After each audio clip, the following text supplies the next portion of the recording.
Technical vibes. Naughty ones.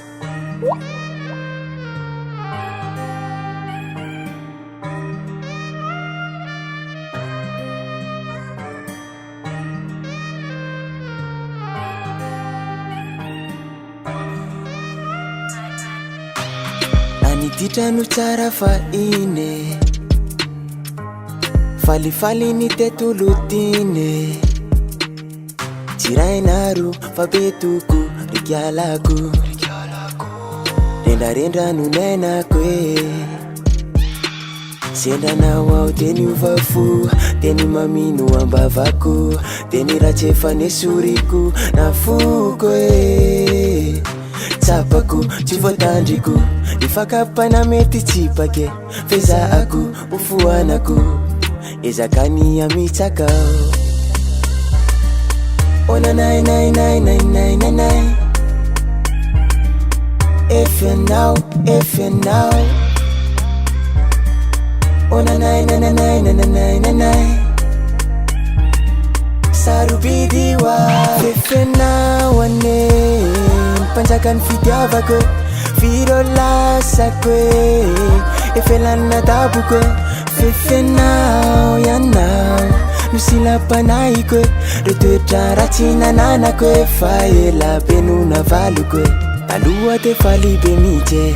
Midetaka fa maro sibe Mireare hoe mpandripaka be sady fantsibe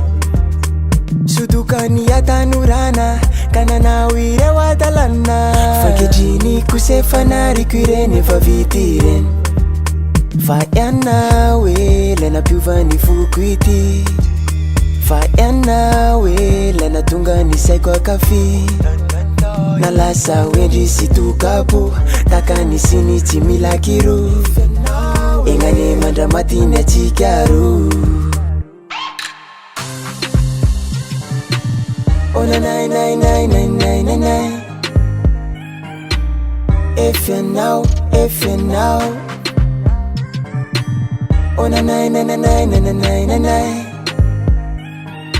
Sarubidiwa Fefenao Panjakan fitiavako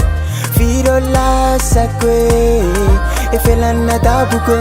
Fefenao yanao Nusilapanaiko Retoetra ratsy nananako Fa ela be no navaloko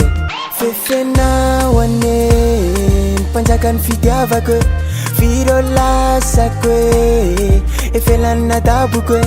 Fefenao yanao Nusilapanaiko Retoetra ratsy nananako Fa ela be no navaloko Technical vibes. Fefenao Panjakan fitiavako Viro lasako Efelana tabuko Fefenao yanao Nusilapanaiko Retoetra ratsy nananako Fa ela be no navaloko